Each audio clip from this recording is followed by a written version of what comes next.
सबको बहुत बहुत शुभकामनाएं। भारत माता की जय, भारत माता की जय। इन्होंने टनल के अंदर खुदाई की है, 50-50 से ज्यादा की राशि लगी।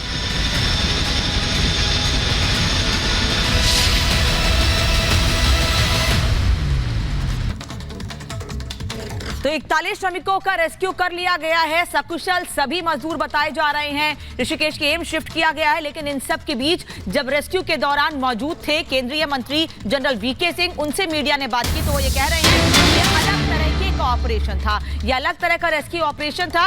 इसमें कई तरह की मुश्किलों का भी सामना करना पड़ा, लेकिन मुश्किलों के बीच हमें सफलता मिली है। ये अलग तरह का ऑपरेशन था। जनरल वीके सिंह कह रहे हैं कई विकल्प थे, कुछ विकल्प पर काम किए गए हैं। पीएम मोदी का लगातार मार्गदर्शन भी मिलता रहा। यही बात उत्तराखंड के मुख्यमंत्री पुष्कर सिंह धामी भी कह रहे हैं कि लगातार प्रधानमंत्री पर नजर बनाए थे। जनरल वीके सिंह भी यही बात कह रहे हैं।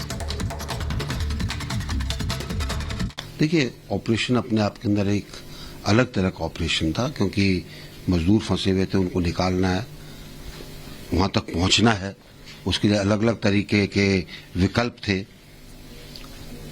कुछ विकल्प इस्तेमाल किए गए, एक विकल्प उसमें शुरू से जिसके ऊपर हम चल रहे थे, कुछ बाधाएं आई, बाधाएं पार की गई।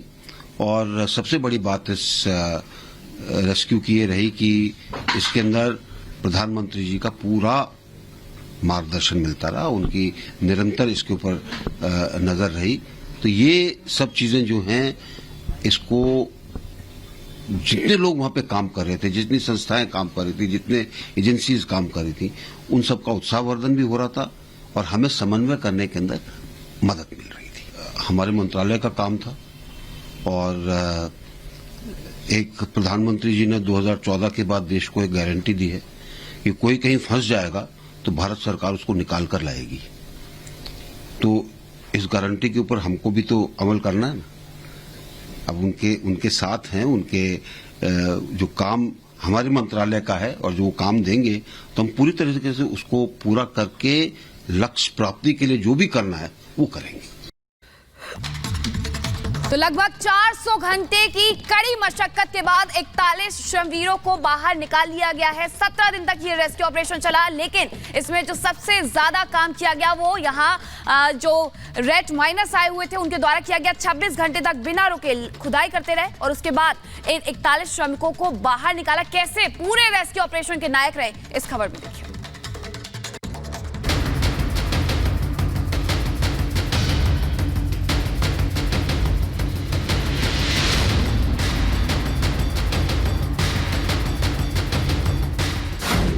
हाथों से की खुदाई, हर कीमत पर जान बचाई।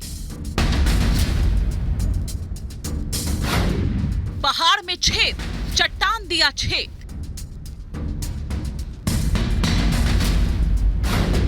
ऑपरेशन जिंदगी, मौत के मुंह से खींची जिंदगी।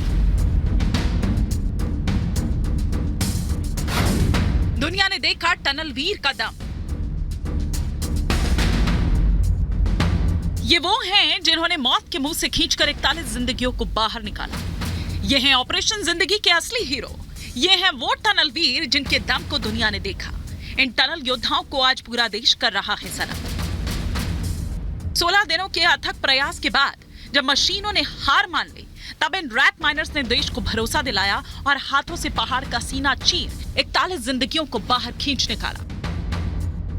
यही वो हाथ है जिन्होंने पहाड़ का सीना चीरा है और तकरीबन 10 से 12 मीटर तक ये हाथ गए हैं और ये हाथ जीवन दायनी बने उन सभी लोगों के लिए जो 41 श्रमिक अंदर तकरीबन 18 मीटर तक जो है वो फंसे हुए थे, जिनका इन लोगों ने रेस्क्यू किया है। एक बार आप सभी लोग अपने लिए ताली बजा दीजिए, क्योंकि पूरा देश आपके लिए ताली बजा रहा है। पूरा देश ये कह रहा है कि अगर रेड माइनर्स न पहुंचते तो शायद इस मिशन में और ज्यादा चुनौतियां होती। हालांकि इस ऑपरेशन को पूरा करना इतना आसान नहीं था, लेकिन फिर भी 12 मीटर के रास्ते दिन रात खुदाई करते हुए इन रैट माइनर्स ने 26 घंटे में ये काम कर दिखाया। इस मिशन के दौरान क्या क्या कठिनाई आई वो आप टनल वीरों की जुबानी ही सुनिए। एक तो हमारा जो ऑगर था उसके कटर फंस गया था, उसे काट के वेल्डरों ने काट के निकाला। फिर उस आगे सरिया आ गई, फिर सरिया काटते काटते हम पहुंचे 3 मीटर का पाइप हमारा 12 घंटे में अंदर गया। उसके बाद में फिर जब हमारी रूटीन बन गई तो हमने बाकी 15 मीटर पाइप इन 12 घंटों में 14 घंटों में और कर दिया अंदर। 26 घंटे लगे हमें पूरा मिशन कामयाब करने के लिए। आखिरी पाइप पुश करने के बाद जैसे ही इन टनल वीरों का चेहरा श्रमवीरों ने देखा तो दोनों तरफ खुशियां छा गई। श्रमिकों ने टनल योद्धाओं को भगवान मान कंधे पर उठा लिया। उन्होंने बहुत खुश हुए वो देख कर, और मुझे उनसे ज़्यादा खुशी हुई क्योंकि हमारा टारगेट मशीन पूरा हो गया था। और हम उनके पास पहुंच के उन्होंने मेरे को गले से लगाया और एक चॉकलेट दी मेरे को। और उसके बाद में फिर वो बोलते हैं अब हम तुम्हें क्या दें, जान दें या भगवान का ओहदा दें या क्या दें तुम्हें, या दौलत दें। मैंने हमें कुछ नहीं चाहिए, तुम्हारा प्यार चाहिए, तुम हमारे साथ वापिस चलो बस।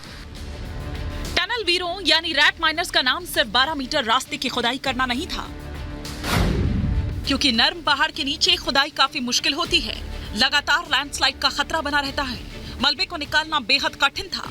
सरिया, औजार, कंक्रीट का अवरोध पैदा कर रहे थे। कठिन खुदाई से कई मशीनें फेल हो चुकी थी। ऑक्सीजन की भारी कमी थी। खुदाई से पूरी टनल धंसने का खतरा था। लेकिन इन सारी कठिनाइयों को पार कर टनल वीरों ने 48 मीटर लंबे टनल में घुसकर ऑगर मशीन के पुर्जों को काटा। उनकी माने तो सरिया ने सारा खेल बिगाड़ा। सरिये की वजह से बहुत मोटे सरिये थे, मतलब 32 mm 20। कैसे उनको काटा गया सर? उसको हमने गैस वेल्डिंग से काटा। उसमें ही टाइम लगा सर, जो टाइम लगा 10-12। सरिया ना होता तो शायद ये मिशन 10 से 12 घंटे में ही पूरा। 12 घंटे में हम लोग इसको क्लियर कर देते हैं। 10 से 12 घंटे में इस मिशन को 12 घंटे में जी। सरिया काटने में कितना वक्त लगा? सरिया काटने में ही वक्त लगा है जो वक्त लगा है, बाकी तो हर घंटे 12-13 घंटे में पूरे ही कर देते हैं। हर घंटे में हमें सरिया काटनी पड़ती थी। ये 12 घंटे एक पाइप में इसी नहीं लगे थे। ये मलबा कैसा था जिस मलबे को आपने हटाया? रोक जो होता है ना, रोक की तरफ वो ये पड़ा हुआ है ना, ऐसा था, रोक था वो। अच्छा, बिल्कुल ऐसा ही पत्थर था जैसा ये है। इस पत्थर को हटाना सबसे बड़ी चुनौती। जी जी जी जी। क्योंकि पत्थर को तोड़ना और बीच में सरिया नुमा ये सारी चीजें आना। रैट माइनर्स ने इस पूरे मिशन के लिए उत्तराखंड के मुख्यमंत्री धामी का धन्यवाद किया और उनकी हौसला अफजाई के लिए शुक्रिया अदा किया। देखो जी, ये जाने चाहिए यहाँ पे मुख्यमंत्री साहब को, क्योंकि उन्होंने पूरे उसमें हमारे हौसले बढ़ा के रखे हैं। किसी भी चीज़ की कमी नहीं होने दी और पूरी टीम को उन्होंने बहुत ध्यान रखा है। यहाँ के हमारे विधायक साहब भी आए थे, उन्होंने भी हमें बहुत गले से लगाया और प्यार दिया और उन्होंने बहुत शुभकामनाएं करी हमें। रैट माइनर्स पर जो भरोसा जताया गया उस पर वो खरे उतरे। लगातार बिना रुके काम करते रहे और परिणाम जो निकला उसे देश ही नहीं पूरी दुनिया ने देखा। Bureau report, Republic Bharat.